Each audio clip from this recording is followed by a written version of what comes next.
عبادي الذين آمنوا إن أرضي واسعة.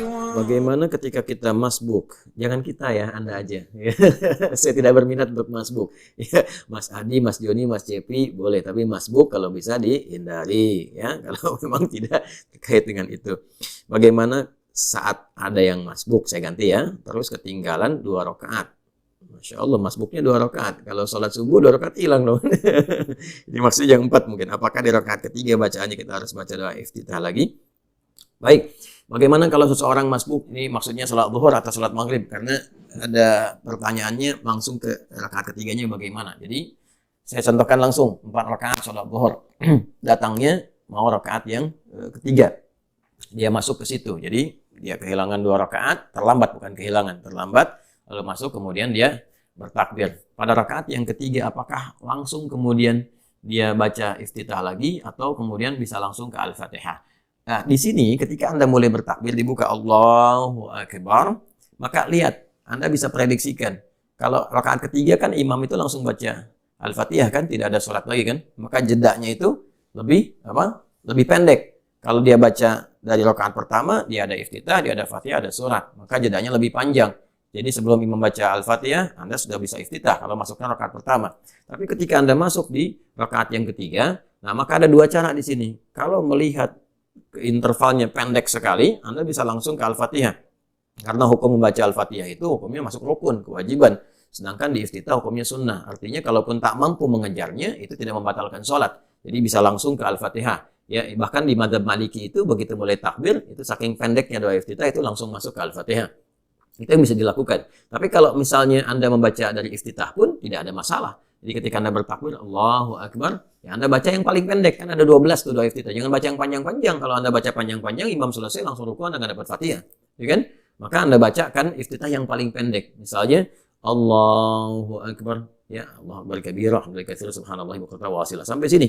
Ya, kalau wajah itu kan doa yang keduanya. Jadi itu digabung jadi 2. Ya. Atau misalnya Allahu Akbar hamdan katsiran thayyiban mubarakan fi. Selesai misalnya kan? Dah, itu yang paling pendek. Jadi ada yang paling pendek, ada yang menengah, ada yang paling panjang. Itu doa iftitah, ada 12 doa.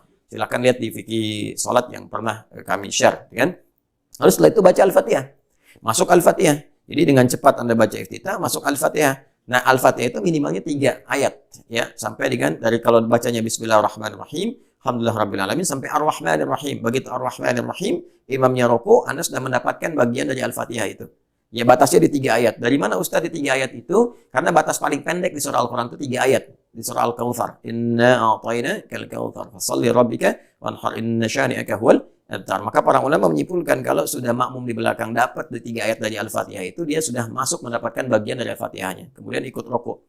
Tidak ada masalah, begitu imam ruku, dia ruku. Itu yang dimaksud hadis Nabi sallallahu alaihi wasallam, qala Rasulullah sallallahu alaihi wasallam, innama ju'ila al-imamu liyutamma bih, fa qira'atul imam qira'atul ma'mum. Adapun imam dijadikan untuk diikuti. Jadi kalau imamnya sudah ruku, jangan dilama-lamain berdiri sampai imam tidur Anda baru ruku, enggak boleh.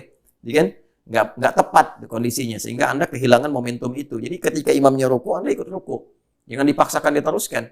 Nah, gimana kalau misalnya enggak dapat sama sekali di bacaan? Jadi begitu Anda masuk takbir Allahu Akbar, imam sudah mau ruku. Allahu Akbar, langsung takbir, langsung ruku.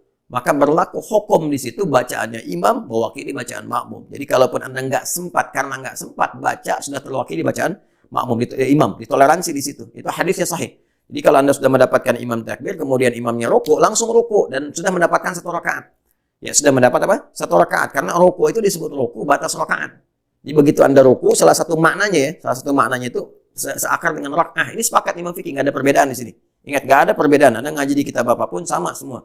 Jadi begitu mendapatkan ruku, imamnya ruku, itu batas rakaat. Anda takbir, langsung ruku, dapat 1 rakaat. Contoh tadi sholat subuh nih, masuk rakaat pertama, ya. Kemudian ketika mau gabung, walam yakul lahu kufuwan ahad, Anda takbir, imam ruku, Anda langsung takbir, langsung ruku. Nggak usah baca iftitah lagi, nggak usah baca Al-Fatihah lagi. Allahu Akbar, ruku. Jelas ya? Nah, bacaan-bacaan yang tidak sempat dibacakan sudah terwakili oleh imam tadi dengan kondisi yang tadi ditoleransi. Tapi kalau masih mendapatkan imam berdiri, langsung bacakan Al-Fatihahnya. Tapi kalau mau iftitah, bacakan yang pendek. Ya, baca yang pendek, setelah itu langsung baca Al-Fatihah sampai dengan 3 ayat. Lalu kemudian ruku. Jelas ya? Tapi nggak boleh menyengaja nunggu imam ruku. Minum dulu dengan ruku belum. Ini udah mau habis nih. Ya Allahu samad lam yalid walam yulad baru Allahu akbar cuma ngejar ruku. Nah, itu dosa. Ya, dan bisa membatalkan salat kalau disengaja, bisa membatalkan salat ya. Allahu a'lam bis-shawab. Kullu nafsin